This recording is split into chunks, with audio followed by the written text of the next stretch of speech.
హిందూ దేవుళ్ళని దూషించడం, ద్వేషించడం, కామెడీ చేయటం ఈ యొక్క ఆట కొంతమందికి దశాబ్దాల తరబడి సాగిపోయింది. చివరికి సినిమాలలో అలాంటి వాటిని చూసి పగలబడి నవ్వినటువంటి చరిత్ర హిందువులది కూడా. ఈవెన్ జబర్దస్త్ జోకులతో సహా హిందూ దేవుళ్ళ మీదనే వేసేటటువంటి పరిస్థితి. వేరే మతం జోలికి వెళ్తే వాళ్ళు తాట తీస్తారు అన్నటువంటి భయం. అదే హిందూ మతంలోనైతే గనక చివరికి దేవుళ్ళని ఒక మానవుడు వెళ్ళేసేసి దేవుడికి పాఠాలు చెప్పేటటువంటి సినిమాలు తీసుకున్నాం మనం. మన హీరోలు దేవుళ్ళ కంటే గొప్పోళ్ళు అయిపోయారు. అలాంటి విచిత్రమైనటువంటి పరిస్థితులు దశాబ్దాల తరబడి సాగిపోయింది. ఇప్పుడు కాస్త హిందూ చైతన్యం వచ్చింది. అందుకనే వెర్రి వేషాలకి కొంతవరకు బ్రేక్ పడింది, ఇంకా నడుస్తుంది.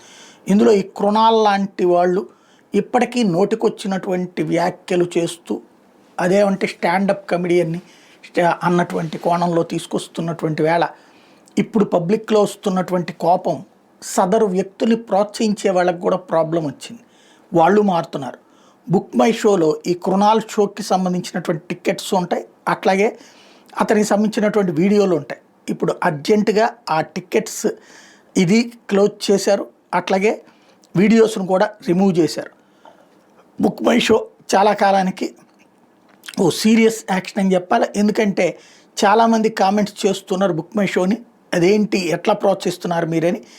దీంతో పాటుగా కృణాల్ కమ్రాకి వచ్చేటప్పటికి ముంబై పోలీసులు సమన్స్ కూడా ఆల్రెడీ జారీ చేసినటువంటి నేపథ్యంలో ఏకనాథ్ షిండే సర్కార్ అయితే వదిలిపెట్టడానికి సిద్ధంగా లేదు.